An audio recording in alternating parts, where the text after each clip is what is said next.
देखिए आज हम लोग बिहार की जलवायु का अध्ययन करेंगे। एक छोटा सा चैप्टर है। पीपीसी और बिहार से रिलेटेड एग्जामों में भी यहाँ से भी प्रश्न बनते हैं, पूछे जाएंगे बिहार की जलवायु से भी संबंधित। तो आज हम इसका अध्ययन कर लेते हैं, बिहार की जलवायु। चलिए पहले दो शब्द है, एक शब्द आता है मौसम और एक शब्द है जलवायु। दोनों में क्या अंतर है? दोनों में कुछ अंतर होगा ना, कि दोनों समान है? अंतर है। क्या अंतर है? देखिए मौसम जो होता है ना, पल भर में बदल जाता है।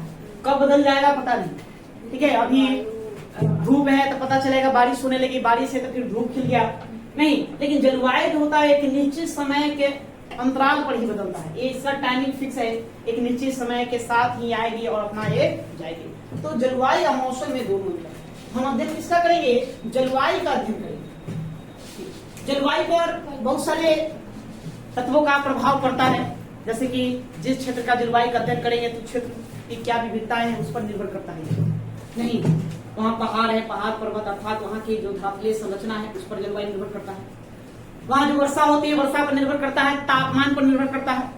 वो जो स्थल है समुद्र के किनारे है या फिर महाद्वीपों के अंदर है, इस पर भी निर्भर करता है। इन सभी कारकों पर निर्भर करता है किसका? जलवायु।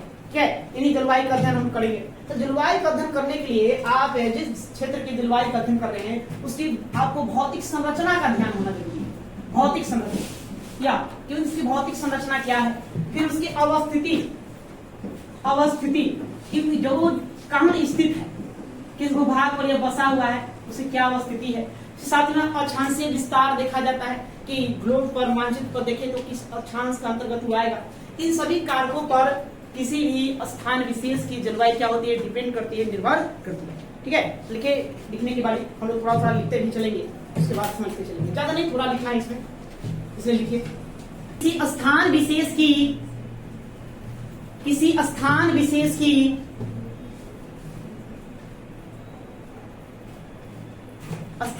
की मौसम संबंधित किसी स्थान विशेष की मौसम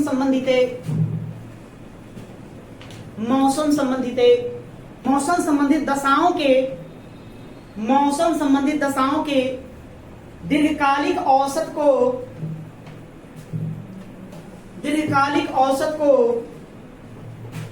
जलवायु कहते हैं।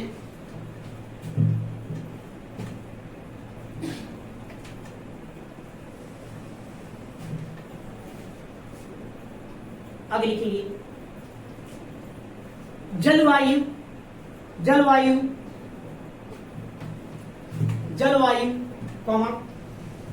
संबंधित क्षेत्र के विभिन्न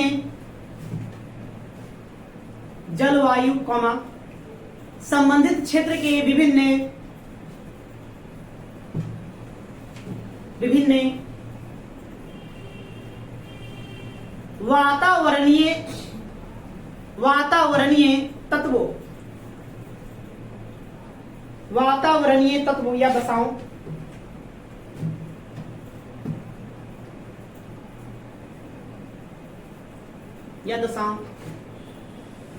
तत्वों जैसे भौतिक संरचना,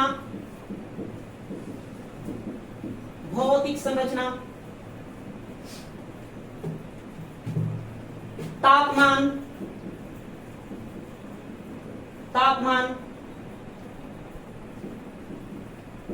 अक्षांशीय विस्तार,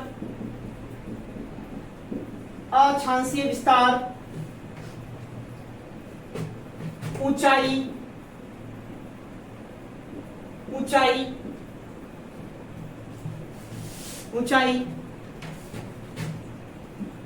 समुद्र तल से दूरी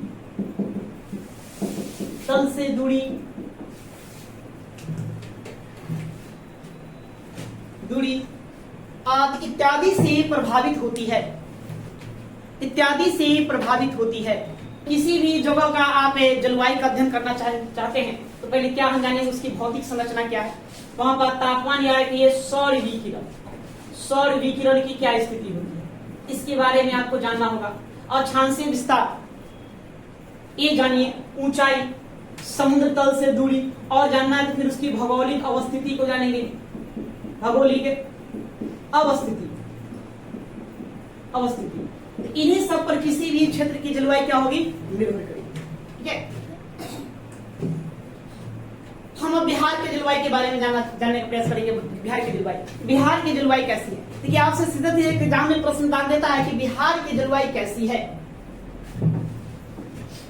प्रश्न आपसे पूछा जाएगा कि बिहार की जलवायु, जलवायु कैसी है, कैसी है, कैसी है बिहार की जलवायु? देखिए, तो बिहार की जलवायु मानसूनी है, मानसूनी। बिहार की जलवायु पर दक्षिण पश्चिमी मानसून का प्रभाव है, इसलिए बिहार की जलवायु को हम क्या कहते हैं, मानसून कहते हैं। बिहार की जलवायु उपोष्ण है, और इसका भौगोलिक स्थिति को देखेंगे, यह उपोष्ण क्षेत्र में पड़ता है, लेकिन यहाँ की वायु में नमी होती है, इसलिए इसको कहते हैं कि आर्द्र उपोष्ण, आर्द्र उपोष्ण। बिहार की जलवायु आर्द्र उपोष्ण है। फिर साथ में बिहार की जो जलवायु है वो संशोधित, संशोधित महाद्वीपीय जलवायु है, महाद्वीपीय। तो बिहार की जो जलवायु है तो उसको हम तीनों में से कोई भी करें, तीनों प्रकार का है, मानसूनी भी है, आर्द्र उपोष्ण भी है, संशोधित महाद्वीपीय भी है। अर्थात बिहार की जलवायु को क्या कह सकते हैं, मानसूनी कह सकते हैं, आर्द्र उपोष्ण कह सकते हैं, संशोधित महाद्वीपीय कह सकते हैं। ये सभी हमारे बिहार की जलवायु का यह स्वरूप है कि कैसे है, कैसे हम मानसून कहेंगे, क्या कारण है कि आर्द्र उपोष्ण कहेंगे, आखिर वो कौन सी अवस्था है जिसके कारण इसको हम संशोधित महाद्वीपीय जलवायु भी कहते हैं। इन सभी कारणों को हम जानने का प्रयास करेंगे। तो लिखिए, लिखेंगे पहले संपूर्ण बिहार, संपूर्ण बिहार कर्क रेखा के उत्तर में,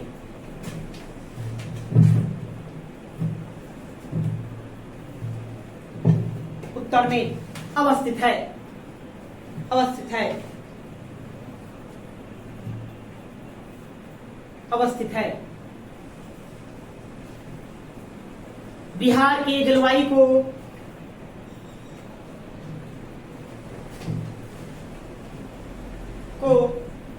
मानसूनी जलवायु,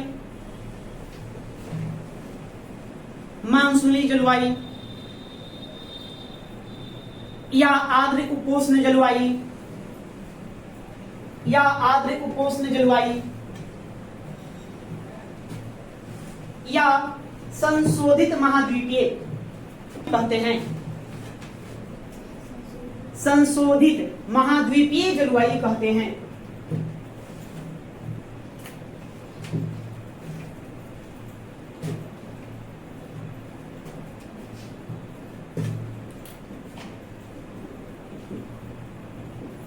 आगे बिहार की जलवायु को,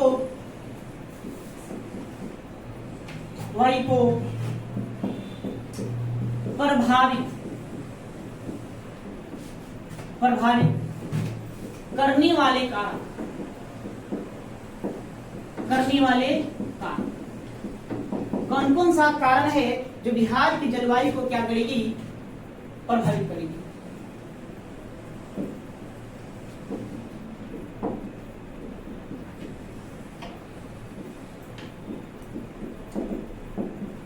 अक्षांशीय विस्तार,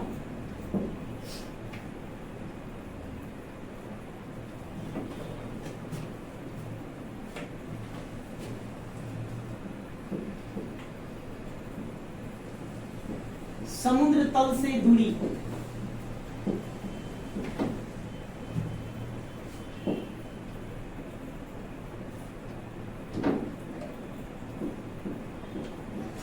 उत्तर में हिमालय की अवस्थिति,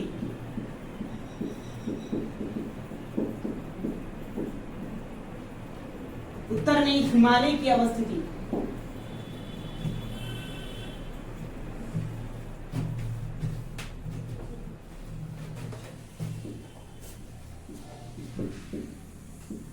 वर्षा की मात्रा,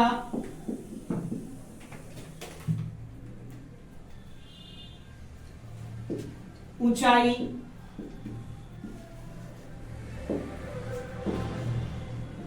धरातलीय संरचना,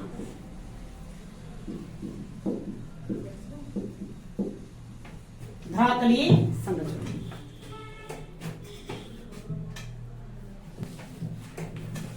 हो गया। देखिए, तो बिहार की जलवायु को प्रभावित करने ये 5-6 कारक है। उसका अक्षांशीय विस्तार, ग्लोब पर देखिए उसका विस्तार किस अक्षांश में है। दूसरा, समुद्र तल से दूरी। फिर उसके बाद उत्तर में हिमालय की अवस्थिति, वर्षा की मात्रा, ऊंचाई और धरातलीय संरचना। देखिए, ग्लोब आप देखें, ग्लोब अगर हम ग्लोब देखें तो 20 से कौन सा अक्षांश गया है? 0 डिग्री अक्षांश कहेंगे या विषुवत रेखा कहेंगे। इसके ठीक आप ऊपर जाएंगे, कितना? 23.5 डिग्री। तो 23.5 डिग्री के ऊपर में क्या आ जाता है? कर्क रेखा। 23.5 डिग्री नॉर्थ में कर्क रेखा आ जाएगा। ठीक इसके ऊपर में आप 66.5 डिग्री चले जाइए, ठीक है। 66.5 डिग्री क्या आ जाएगा? आर्कटिक वृत्त हो जाएगा। या तो बिहार कहां स्थित है? जानते हैं कि भारत के मध्य से होकर कर्क रेखा गुजरती है। 23.5 डिग्री पर कर्क रेखा गुजरती है। तो ठीक 23.5 डिग्री से ऊपर यहां पर है बिहार पड़ेगा यहां। तो ये कौन सा क्षेत्र है? ये आप जानते हैं कि 23.5 डिग्री नॉर्थ और 23.5 डिग्री साउथ। 23.5 डिग्री नॉर्थ और 23.5 डिग्री साउथ में का जो बीच का जो भाग होता है, इसको हम क्या कहते हैं? इसे हम कहते हैं उष्ण कहते हैं, उष्ण कटिबंधीय। ठीक 23.5 से 66.5 डिग्री को क्या कहते हैं? उपोष्ण कहा जाता है। क्या उपोष्ण का क्षेत्र है ना? एक उपोष्ण का क्षेत्र है। और नीचे भी आप अपना उसी तरह से देखेंगे, ये हो जाता है क्या? उपोष्ण। और सबसे ऊपर लास्ट में हो जाएगा सी, और नीचे भी यहां हो जाएगा सी। तो बिहार कहां अवस्थित है? तो बिहार उपोष्ण वाला भाग में स्थित है। हमारा अक्षांशीय विस्तार देखा जाए, बिहार का अक्षांशीय विस्तार तो कितना है? 24 डिग्री, कितना? 24 डिग्री 20 मिनट 10 सेकेंड नॉर्थ में है। वहां से शुरू होकर कहां जाएगा? 27 डिग्री 31 मिनट और 15 सेकेंड। ये अक्षांशीय विस्तार है पृथ्वी का, बिहार का। तो यह जो भूभाग है, ये जो इस अक्षांश के मध्य में जो भी भूभाग आएगा वो क्या कहलाएगा? उपोष्ण कहलाएगा। इसलिए बिहार की जलवायु कैसी है? उपोष्ण है। एक बात समझ में आ गया। और चूंकि यहाँ जो बिहार में है, तो बिहार का समुद्र तल से दूरी लगभग 200 किलोमीटर की दूरी पर है, जिसके कारण यहाँ की हवा में नमी पाई जाती है। इसलिए हम बिहार की जलवायु को आर्द्र उपोष्ण जलवायु कह देते हैं। यह कारण है। तो आर्द्र उपोष्ण जलवायु क्यों है? ये आया अक्षांशीय विस्तार के कारण। इसका अक्षांशीय विस्तार ही ऐसे क्षेत्र में है, इसलिए इसको हम कहेंगे आर्द्र उपोष्ण जलवायु कहेंगे। लिखने के बाद लिखिए, पॉइंट बना के लिखेंगे, point by point, one line लिखिए, वन लाइनर की तरफ लिखिए। Bihar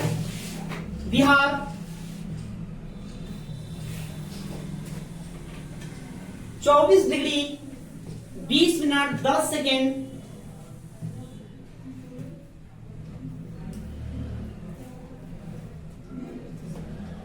Bihar 24 degree 20 minute 10 second उत्तरी अक्षांश से 27 degree 31 minute 15 second 27 degree 31 minute 15 second उत्तरी अक्षांश के मध्य स्थित है। चूंकि यहां की वायु में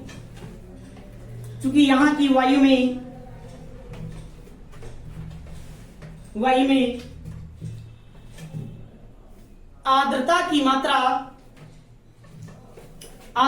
मात्रा होती है।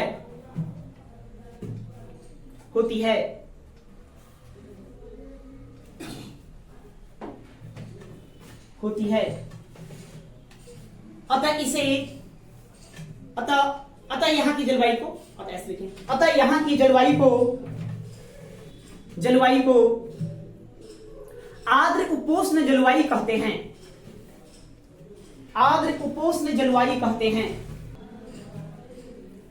ठीक। अब यहां पर आपसे एक प्रश्न और पूछेगा जलवायु से कि बिहार के जलवायु पर सर्वाधिक प्रभाव किसका है?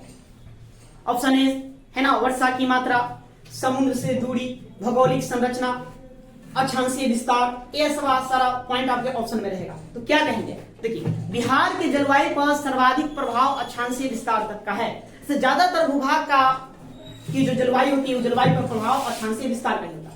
जो भूभाग जिस अक्षांशीय विस्तार में होगा, वहां की जलवायु वैसा ही निर्भर करेगा। आप चले जाएंगे उत्तरी ध्रुव पर, हम चले जाएंगे अंटार्कटिका पर, उधर कैसे जलवायु मिलेगी? काफी वो शीत प्रदेश में पाया जाता है, इसलिए काफी शीत एकदम ठंड है।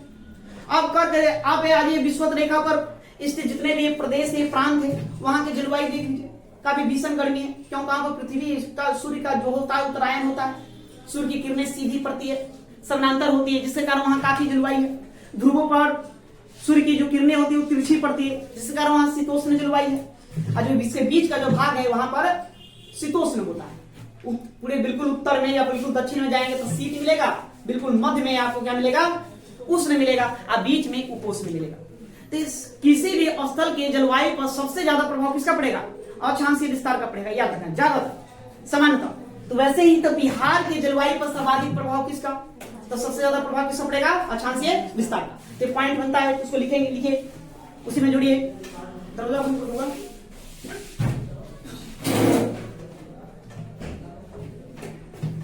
देखिए, बिहार की जलवायु पर सर्वाधिक प्रभाव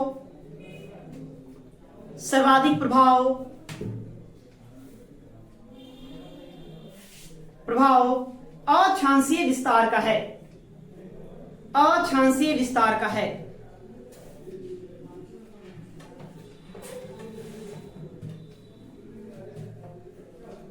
अक्षांशीय विस्तार का है, एक प्रभाव डालेगा ये।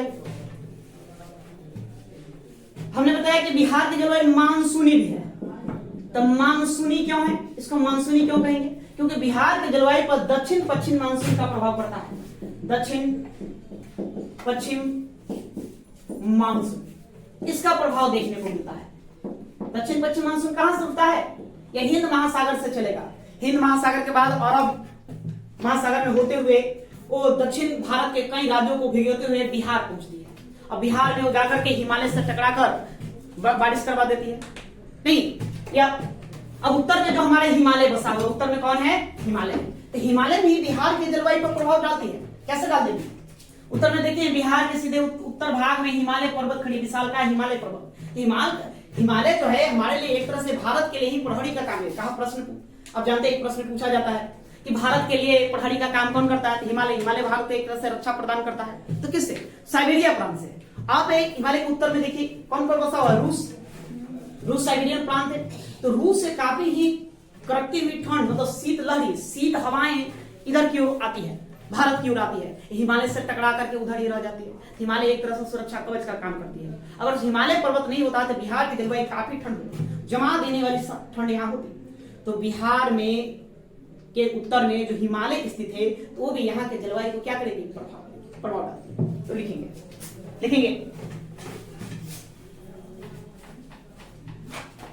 बिहार के जलवायु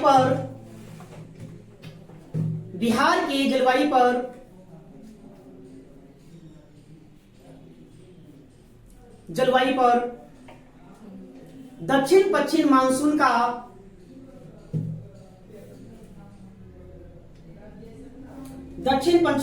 का प्रभाव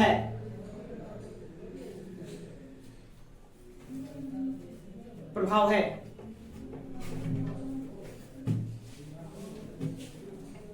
अतः यहाँ की जलवायु को मानसूनी जलवायु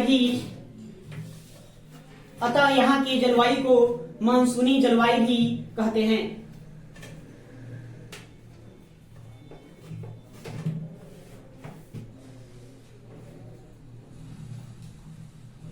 मानसूनी जलवायु भी कहते हैं।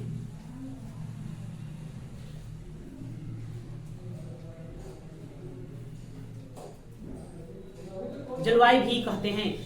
आगे, बिहार के उत्तर में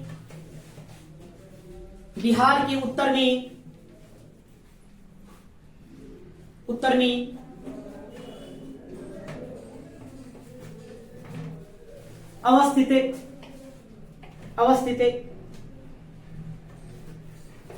हिमालय की श्रेणियां भी, या महान हिमालय की श्रेणियां लिखी, महान हिमालय की श्रेणियां भी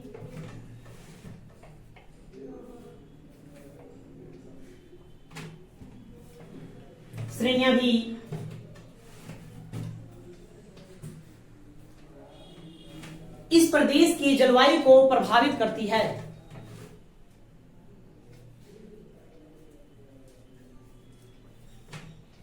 इस प्रदेश की जलवायु को प्रभावित करती है?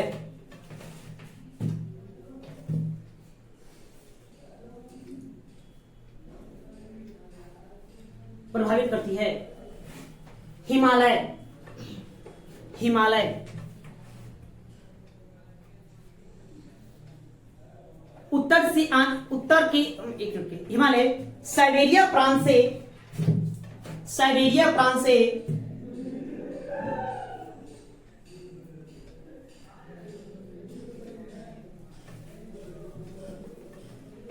साइबेरिया प्रांत से आने वाली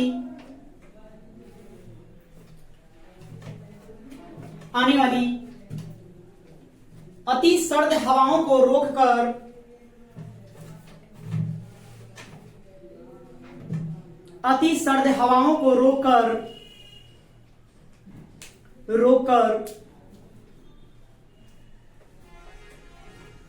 बिहार को कड़कती ठंड से बचाती है। कड़कती ठंड से बचाती है।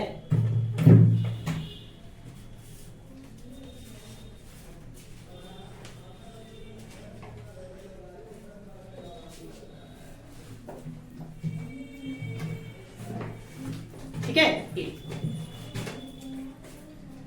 अब एक पॉइंट और समझना है, संशोधित जलवायु क्यों कहेंगे इसको? पहले लिखिए, उसके बाद बताते हैं। लिखो तो, बिहार की जलवायु की प्रकृति, बिहार की जलवायु की प्रकृति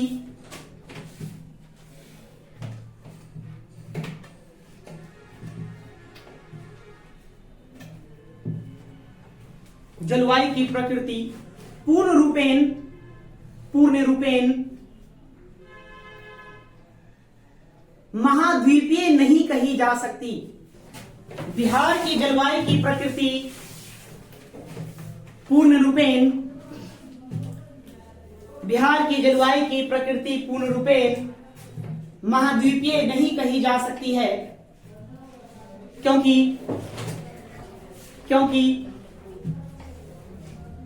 वर्ष के अधिकांश भाग में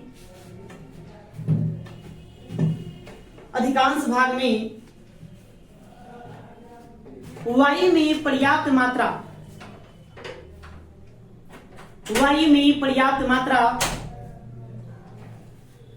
में नमी रहती है।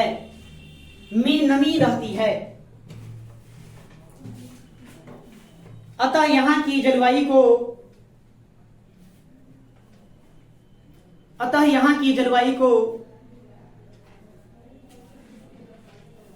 संशोधित महाद्वीपीय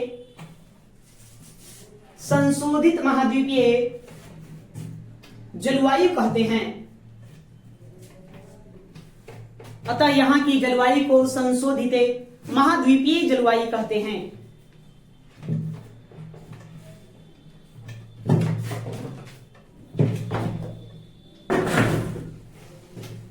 देखिए, संशोधित महाद्वीपीय जलवायु क्या है? देखिए, एक अगर हम भौगोलिक स्थिति का आधार देखें, एक जलवायु होता है तटीय, कहते हैं तटीय जलवायु, और एक होता है महाद्वीपीय जलवायु।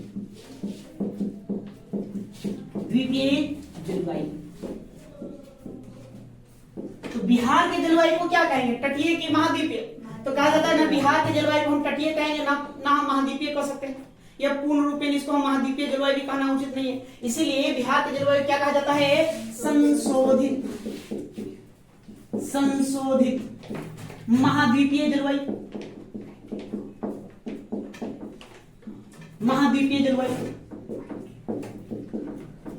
तो आखिर हम बिहार के जलवायु को संशोधित महाद्वीपीय जलवायु को क्यों कहेंगे? ये क्या है? एक तो भाई तटीय, एक महाद्वीपीय है। वह भूभाग, वह भौगोलिक स्थिति वाला क्षेत्र है जो समुद्र के किनारे बसा हुआ है। जैसे भारत का बहुत सारा समुद्र किनारे है, जैसे कि तमिलनाडु, केरला, कर्नाटक, महाराष्ट्र, आंध्र प्रदेश क्या है? समुद्र किनारे है। तो उन राज्यों की जो जलवायु होगी तटीय जलवायु होगी। वैसा भूभाग जो लैंड लॉक है, चारों तरफ भूभाग से घिरा हुआ है, बीच में जैसे कि मध्य प्रदेश, उत्तर प्रदेश, हिमाचल प्रदेश, दिल्ली, ये सब क्या है? बीच में अवस्थित है, मध्य में। तो उसको हम क्या कह देंगे? महाद्वीपीय। तो फिर बिहार भी तो एक ही तरफ देखा जाए तो मध्य में है। तो फिर उसको हम संशोधित क्यों कहते हैं? तो बिहार जो है वो महाद्वीपीय जलवायु वाला प्रदेश में आता है, मतलब लैंडलॉक है, लेकिन समुद्र से ज्यादा दूरी नहीं, समुद्र के पास ही है, समुद्र से लगभग 200 किलोमीटर की दूरी है। तो बंगाल की खाड़ी से जो चक्रवात उत्पन्न होते हैं, उन चक्रवात से सर्द हवाएं बिहार में बहने वाली स्थानीय पवनों से मिल जाती है, इसलिए यहाँ के स्थानीय पवनों में नम्रता आ जाती है, नमी के कारण बिहार के जलवायु को हम क्या कर देते हैं? संशोधित महाद्वीपीय जलवायु कर देते हैं। जैसे कि देखिए यहाँ देखिए, इसको आप ले लीजिए, जल है, समुद्र है, समुद्र जल है,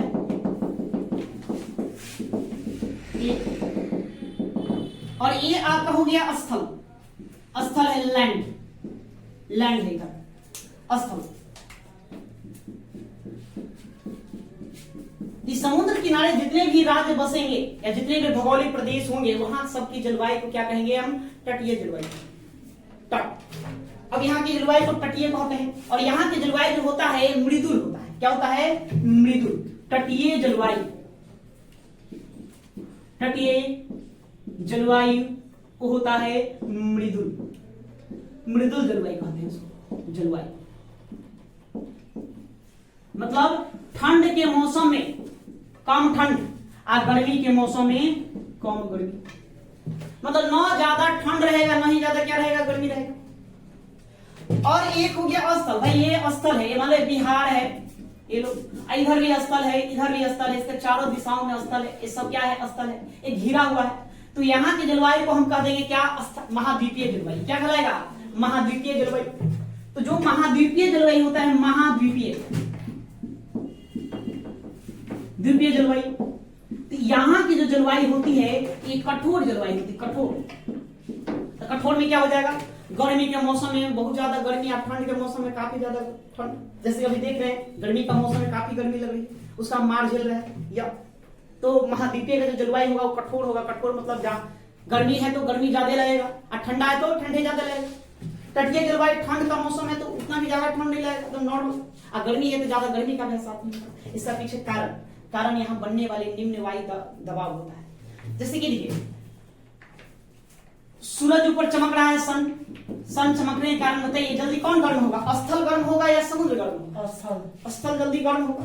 पानी देर से गर्म होता है, सब लोग जानते हैं। अब देर से ठंडा, जो ज्यादा देर से गर्म होगा उतने ज्यादा देर से क्या होगा? ठंडा होगा। जो जल्दी गर्म होता है जल्दी ठंडा हो जाता है।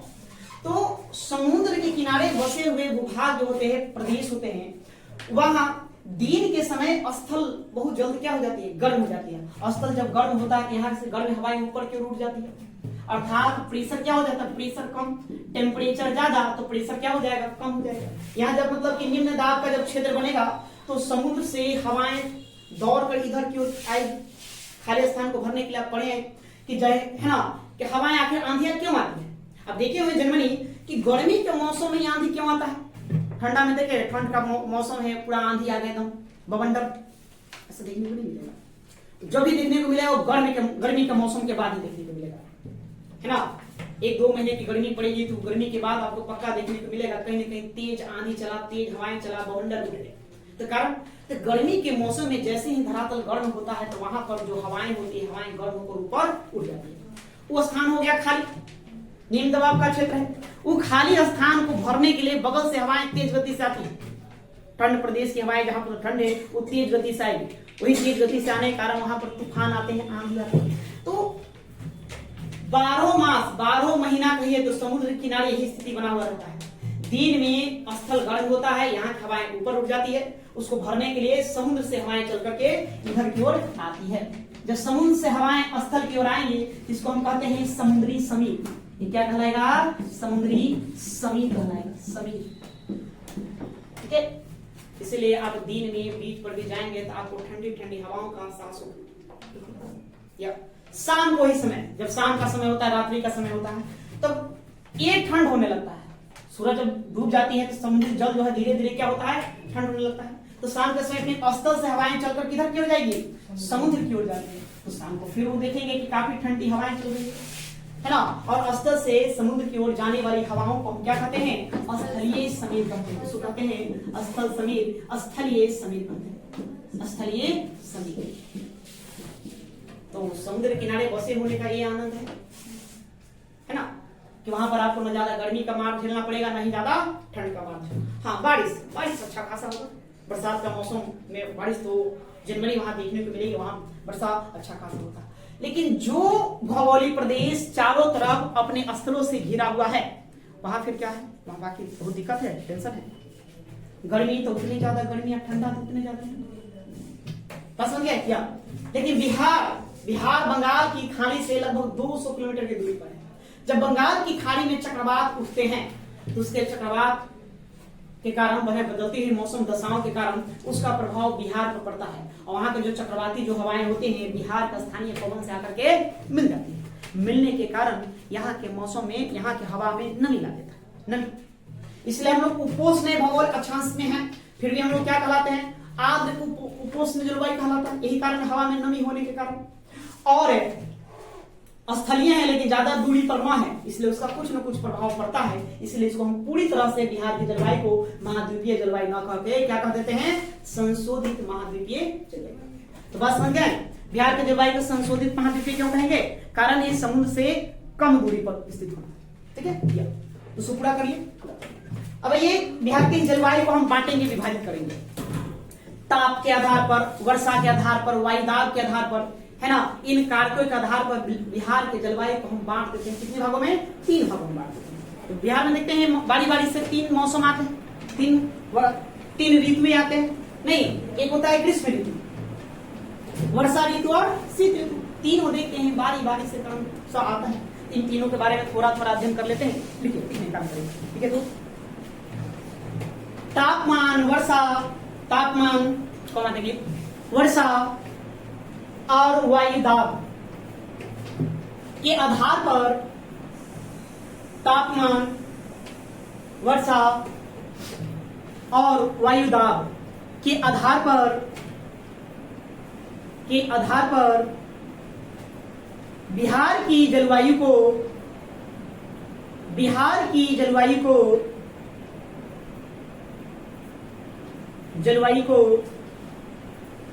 3 भागों में विभाजित किया गया है। 3 भागों में विभाजित किया गया है।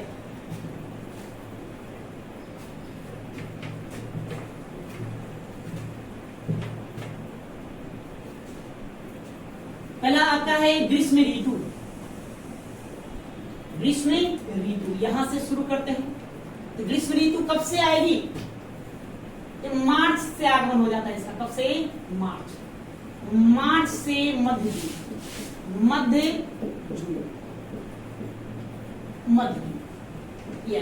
अब फरवरी भी कह सकते हैं, मध्य फरवरी से गर्मी प्रारंभ होगा। ऐसे सुने हमने कि क्या होता है, सरस्वती पूजा कौन सा महीने होता है, बसंत पंचमी। तो कहते हैं ना कि बसंत पंचमी के बाद मौसम क्या होता है, खिल जाता है, मतलब ठंड धीरे धीरे घटने लगता है। तो फरवरी के प्रथम सप्ताह तक आकर क्या आ जाता है, बसंत पंचमी आ जाता है। अर्थात मार्च आते रहते बिहार में गर्मी का प्रभाव देखने को मिल जाता है, जो मध्य जून तक रहेगा। या उसके बाद फिर आ जाएगा वर्षा का, वर्षा ऋतु। तो वर्षा ऋतु ये शुरू होगा मध्य जून। नहीं, बिहार में 15 जून को कहा जाता है सामान्यतः, ज्यादातर 15 जून को मानसून का क्या हो जाता है, आगमन हो जाता है। तो मध्य जून से, और वह मानसून अक्टूबर में लौटेगा, वो भी कब, 15 अक्टूबर। ठीक है, 15 अक्टूबर को लौटता है।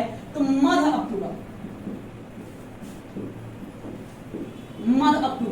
ये जो समय होगा, ये वर्षा काल का समय होता है, वर्षा ऋतु कहलाता है। और तीसरा आप बांटिए इसको, शीत ऋतु, ठंड का मौसम। या 1 नवंबर छठ पूजा के बाद से प्रारंभ होता है।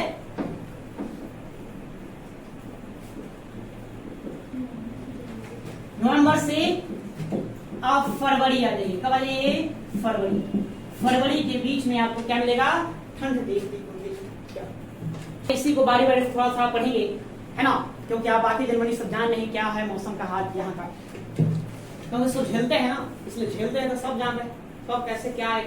या गर्मी के मौसम में जानते हैं कि ग्रीष्म ऋतु बिहार में आगमन कब से होगा, मार्च से गर्मी का प्रभाव देखने को मिलता है और 15 जून तक रहता है।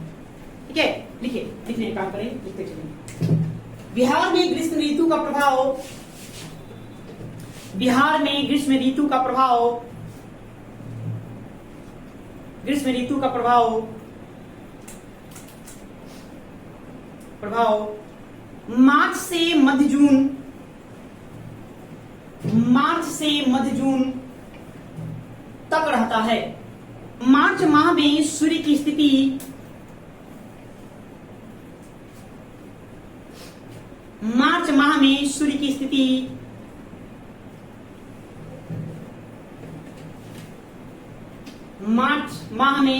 स्थिति उत्तरायण होने से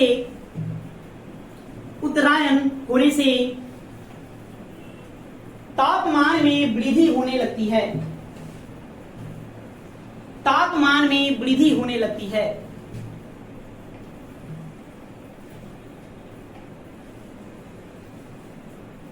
तथा वायुदाब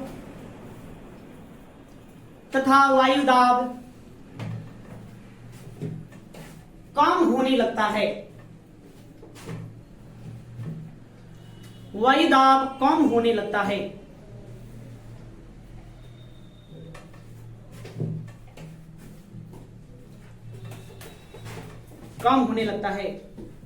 मई माह तक सभी भागों में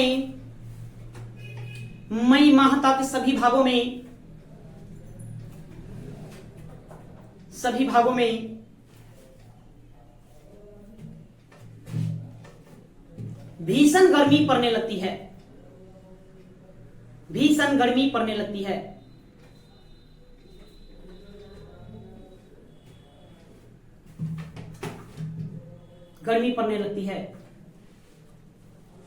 किंतु जून माह में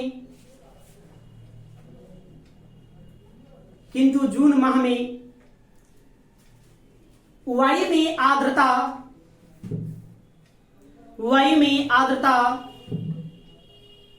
होने के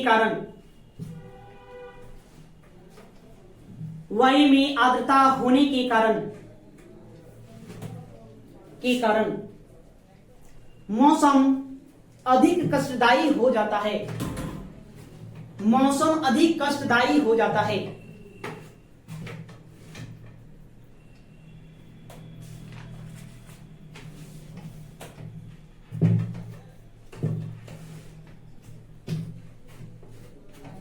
ठीक है। जून आते आते पूरा भीषण गर्मी, मई आते आते पूरा भीषण गर्मी गिरने लगता है, लेकिन जून सबसे एकदम खतरनाक कष्टदायी मौसम हो जाता है बिहार में। जून महीने में आते आते यहाँ की वायु में नमी होने के कारण मौसम और कष्टदायी होता है। एक तो गर्मी ऊपर से क्या है, नमी हो जाती है। मई महीना में देखते हूँ, मई महीना में यहाँ बिहार के मैदानी भागों में गर्म हवाएं चलती है, शुष्क और गर्म हवाएं चलती है, इसको क्या कहते हैं, लू। और दोपहर बाद से धूल भरी आंधियां भी चलती है। आंधियों का भी प्रभाव देखने मिला, पता चला कि पूरा आंधी भी उड़ा है नहीं, उसका रफ्तार 15 से 20 किलोमीटर प्रति घंटा होती है। इस रफ्तार से बिहार में के मई महीने में धूल भरी आंधियां भी चलती है। तो 2-3 लाइन और लिख देंगे, उसको लिखिए। ग्रीष्म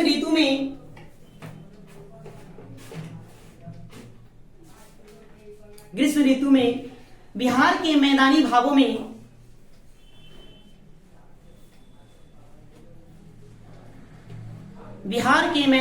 में गर्म एवं शुष्क हवाएं बहती है।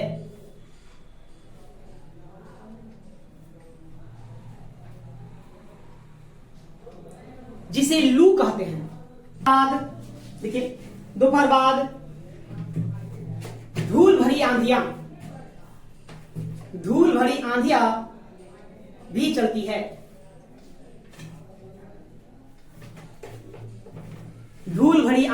चलती है।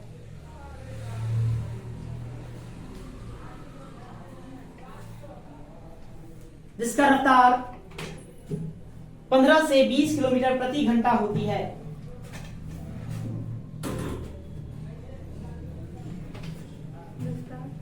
रफ्तार 15 से 20 किलोमीटर प्रति घंटा, 15-20 किलोमीटर प्रति घंटा होती है। 15-20 किलोमीटर प्रति घंटा होती है।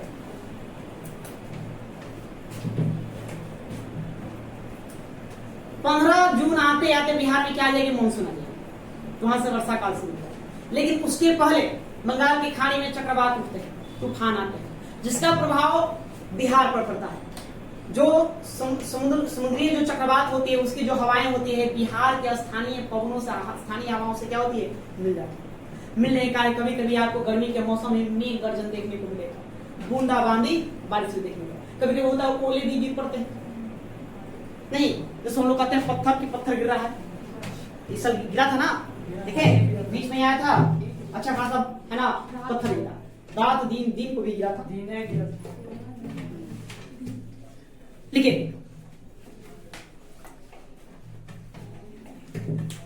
जब बिहार की स्थानीय पवने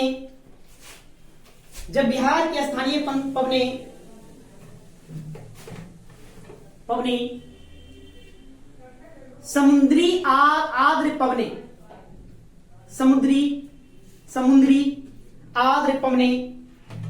के साथ मिल जाती है,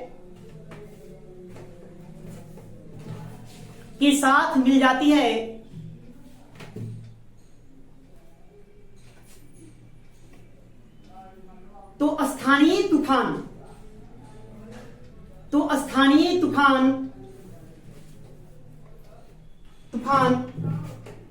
उत्पन्न होते हैं। स्थानीय तूफान उत्पन्न होते हैं, जिसके कारण बूंदाबांदी भी होने लगती है। ग्रीष्मकाल में बिहार का औसत तापमान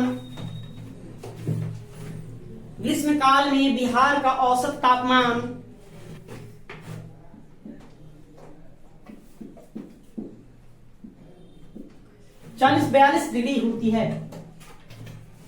40 से 42 डिग्री का औसत तापमान बिहार में देखने को मिलता है। बिहार में सबसे गर्म स्थान कौन? गया।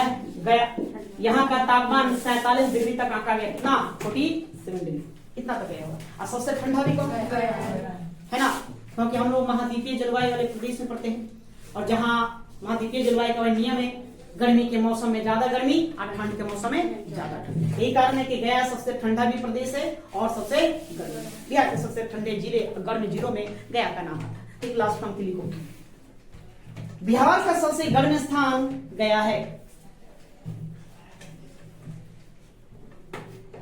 बिहार का सबसे गर्म स्थान गया है, जिसका तापमान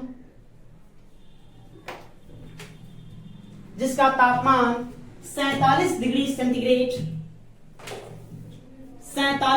सेंटीग्रेड रहता है।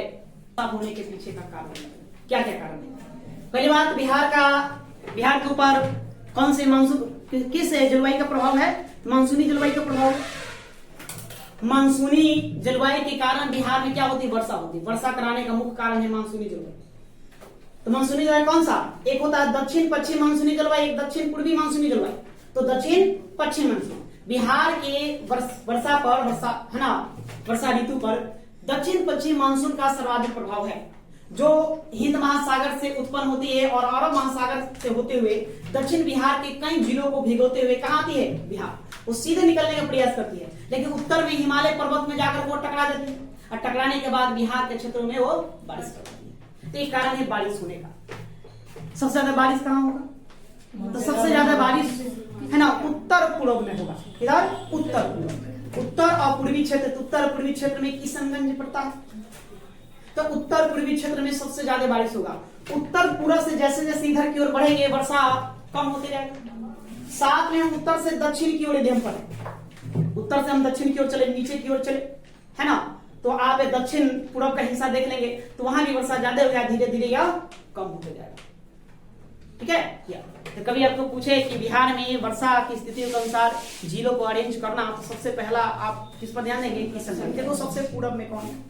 उसके बाद अररिया आपका आ जाएगा, सुपौल आ जाएगा, नहीं मधेपुरा आ जाएगा, उसी प्रकार से सीतामढ़ी हो जाएगा। तो उत्तर पूर्व से इधर की ओर बढ़ेंगे तो धीरे धीरे जलवायु क्या होगी? कम होते जाएगी। ठीक है, ये एक कारण बनता है। तो इतना ही जानना है जलवायु से। अगर हम औसत वर्षा की बात करें कि बिहार में औसत वर्षा कितनी होती है, तो बिहार की औसत वर्षा 125 सेंटीमीटर होता है। कितना? 125 सेंटीमीटर। जिसमें किशनगंज का जो जिला है वहां जो सर्वाधिक बारिश होती है 200 सेंटीमीटर से भी अधिक बारिश कहां होगी? किशनगंज। और सबसे कम की बात करें तो दक्षिण में पा जाइए, दक्षिण में औरंगाबाद सबसे कम बारिश वाला क्षेत्र है। लेकिन वर्ष 2022 के रिपोर्ट के अनुसार यदि हम देखें तो अरवल को सबसे न्यूनतम वर्षा वाला प्रदेश घोषित किया गया नहीं, लेकिन पिछले कई वर्षों का रिकॉर्ड देखें तो कौन? औरंगाबाद। सबसे कम बारिश औरंगाबाद। लेकिन नया डेटा के अनुसार सबसे न्यूनतम बारिश बिहार के किस जिले में होती है? तो कौन है? औरंगाबाद। तो बिहार के वर्षा काल से इतना जानना है और ज्यादा विशेष प्रश्न आपसे नहीं बनेंगे, तो लिखने का काम करेंगे। इसे लिखेंगे बिहार में इस मौसम का आरंभ है, बिहार में इस मौसम का आरंभ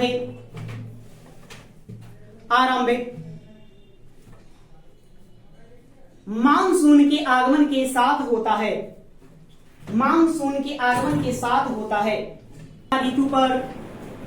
वर्षा ऋतु पर दक्षिण पश्चिम मानसून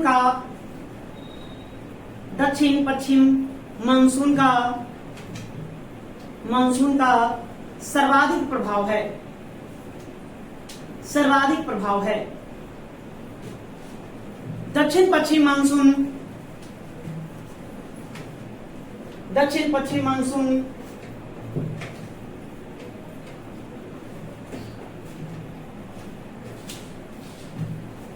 हिंद महासागर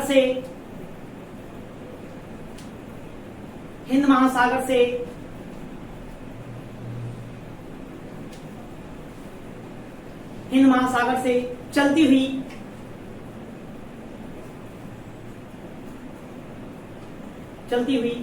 भारत के कई राज्यों को भिगोते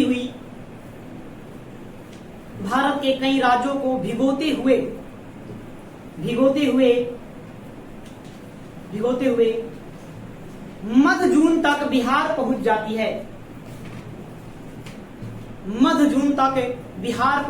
है।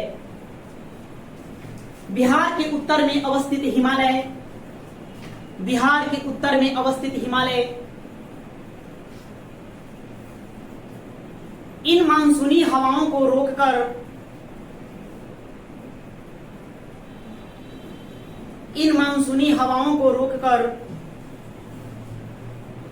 वर्षा कराने में अहम भूमिका निभाती है।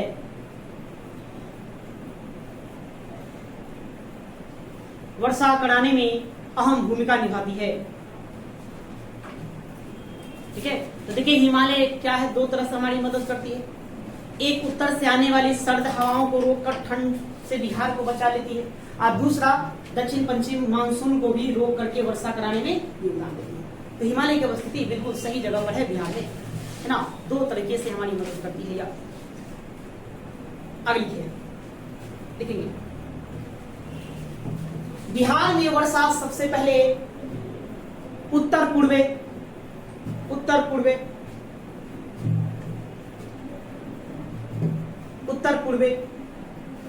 एवं पूर्व की तराई क्षेत्रों में होती है, जबकि पठारी क्षेत्रों में वर्षा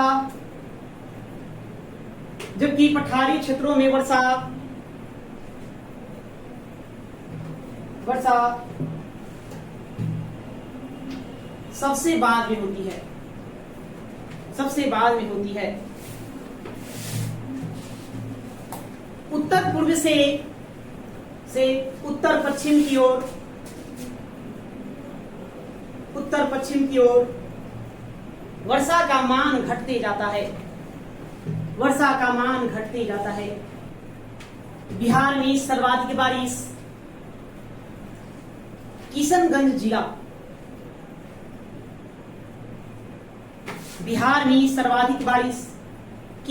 जिला तथा न्यूनतम वर्षा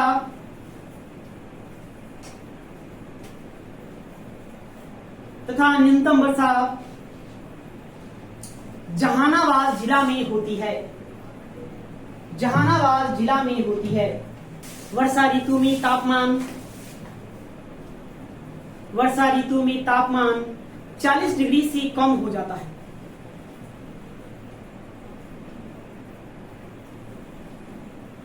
चालीस डिग्री से कम हो जाता है।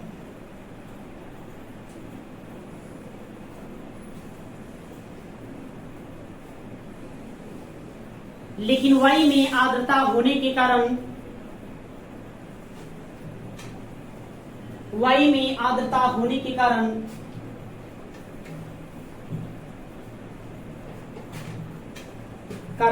मैदानी भागों का तापमान लगभग 34 डिग्री होता है। मध्य अक्टूबर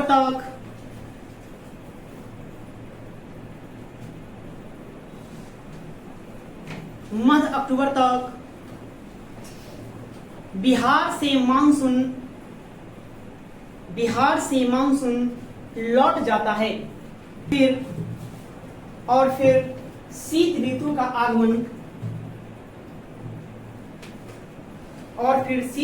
आगमन होता है।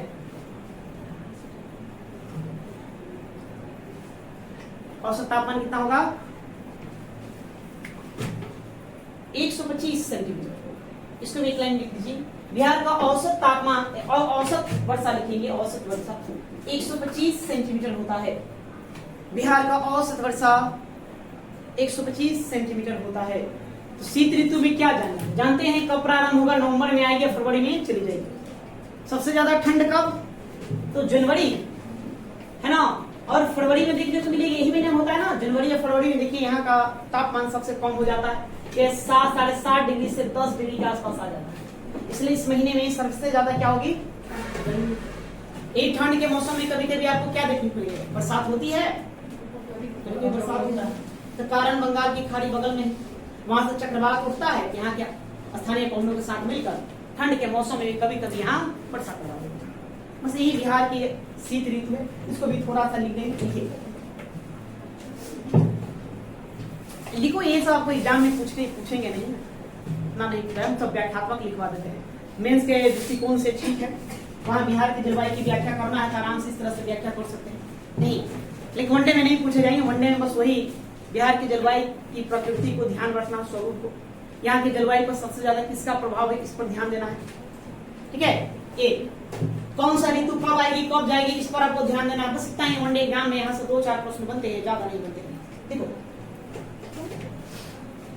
बिहार में शीत ऋतु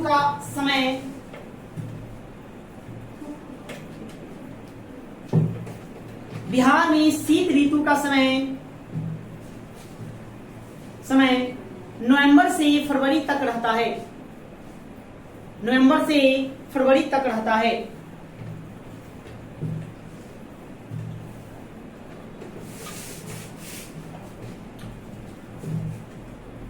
मध्य अक्टूबर में मानसून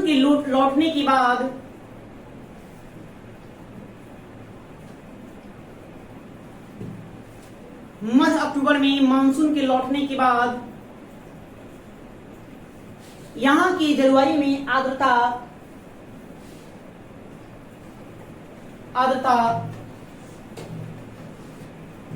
अधिक होती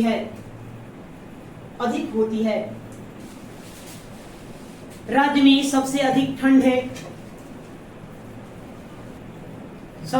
ठंड है मध्य दिसंबर से जनवरी माह।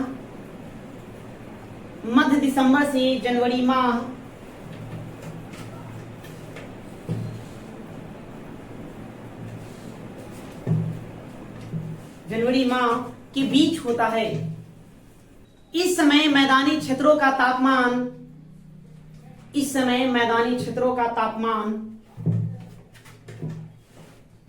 7.5 डिग्री से 10 डिग्री के मध्य 7.5 डिग्री से 10 डिग्री के मध्य रहता है। उत्तर की तराई क्षेत्र उत्तर के तराई क्षेत्र और दक्षिण के पठारी क्षेत्रों में पाला पड़ता है। सुने होंगे पाला गिर रहा है? नहीं, पाला का क्या करता है? फ्रोस्ट, सो बोलते हैं फ्रोस्ट। तो फसलों को अत्यधिक नुकसान पहुंचाती है, जो फसलों को अत्यधिक नुकसान पहुंचाती है। शीत ऋतु में बंगाल की खाड़ी, शीत ऋतु में बंगाल की खाड़ी, शीत ऋतु में बंगाल की खाड़ी में नवंबर के अंतिम सप्ताह से फरवरी माह के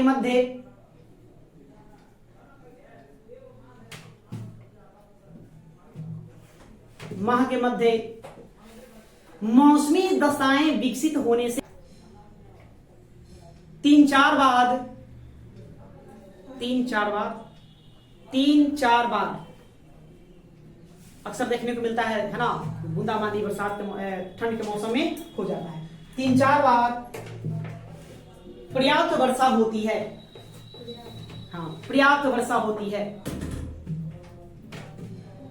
3-4 बार पर्याप्त वर्षा होती है।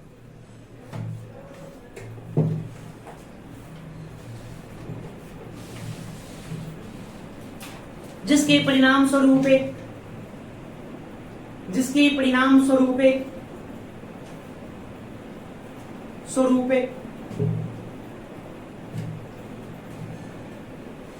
आकाश में बादल छाए रहते हैं।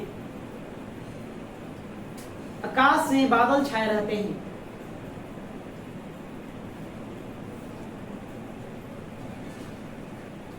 और ठंड का प्रभाव